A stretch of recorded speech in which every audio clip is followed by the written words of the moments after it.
guys are looking for a cheap and reliable way to buy your FIFA 23 Ultimate Team coins, and please look no further than FIFAcoin.com. And to celebrate their 11-year anniversary, they've got a huge 10% discount up until the 10th of March, and you can get an extra 5% if you use my code Martain. Link will be in the description.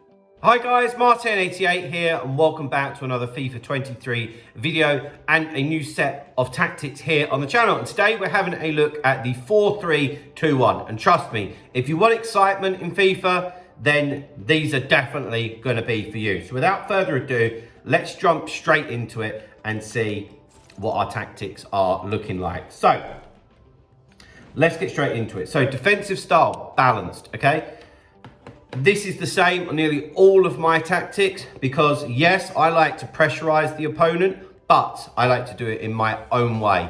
And if you've had coaching from me, then you will know how that is. And it's by having your own anticipation and quick switching of players, and you can put people under so much pressure manually without having to switch to press after possession loss or pressure on heavy touch, which can drain stamina and drag people out of position when you don't really want them to. So I leave that definitely unbalanced. Defensive width, same thing. We want to stay nice and narrow. I've got it on 45. You could have it on 40 if you wanted to be even more compact. Why? Because most people like to force feed the ball through the middle. So we want to stay nice and tight, nice and compact.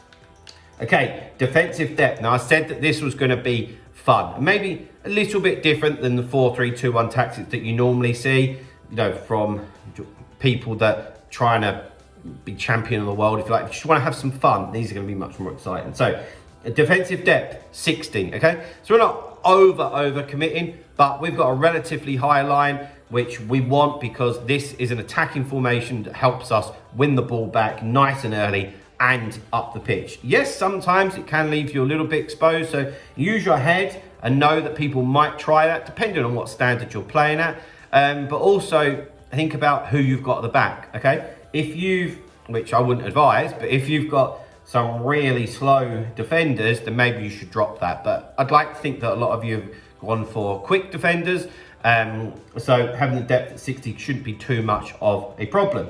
Thing is that through balls, always follow the man making the run. That will make your life a little bit easier on that one.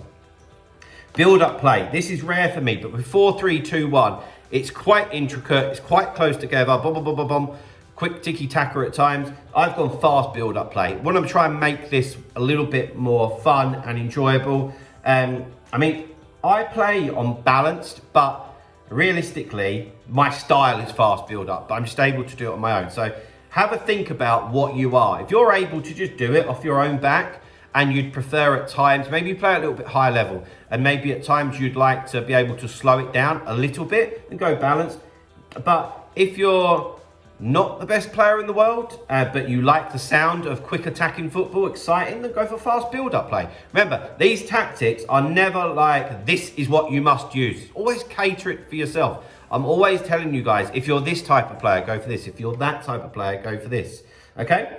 Chance creation is always going to be direct passing because we want the players making the best runs. And for me, I feel that is. Some people might have forward runs, but for me, it's direct passing. Okay? And if you are somebody that loves forward runs, then keep it on that. It's not going to make a world of difference.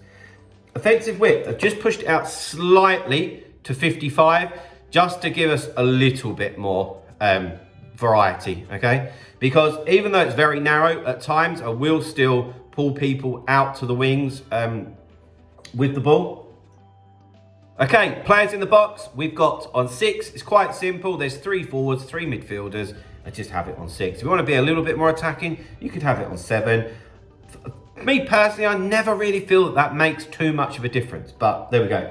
Corners and free kicks, both on 2 each. Now, before we get into the player instructions, guys, of course, just wanted to remind you that I do offer online and offline coaching. You guys have been continuously messaging and set up sessions. So I'm so grateful for that. But if you are somebody that has been thinking about improving at the game, whether that be online or offline, then please get in touch with me. Email is martainfifa88@gmail.com and we can have a talk about how I'm improving you and your game. Okay, right. Let's get into the player instructions. This is always a lot more fun looking at the instructions than the actual tactics because I believe that you need to know how to use your formation and what your players are going to do, okay? The strengths and weaknesses of it. So, stay back while attacking on the fullbacks. And again, for you guys that have had coaching from me, you'll know exactly what I'm going to say here, but also how we actually do it, you know? So, we'll have stay back while attacking because I don't really want the fullbacks just going off on runs on their own. It's a little bit like with the pressure scenario. I don't want the AI moving players out of position, because that's a huge no-no. Good players will exploit you if you've moved anybody out of position, okay? So we have them on stay back while attacking. However, we still very much use them to build attacks, okay?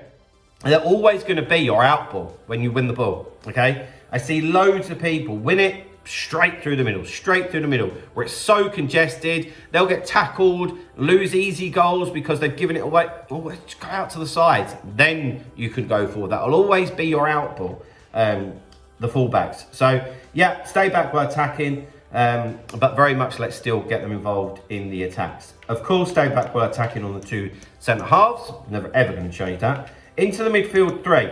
Okay. This is why I play 4-3-1-2 a lot, but 4-3-2-1 is very similar. I like both of them because you get to overpower people in the middle of the pitch. There's very few formations that people play where you actually have three central midfielders, so it really gives you the advantage. So the middle central midfielder, I've got on balanced attack, cover centre, okay? It's really important that they're on cover centre so that we do win that midfield battle, okay?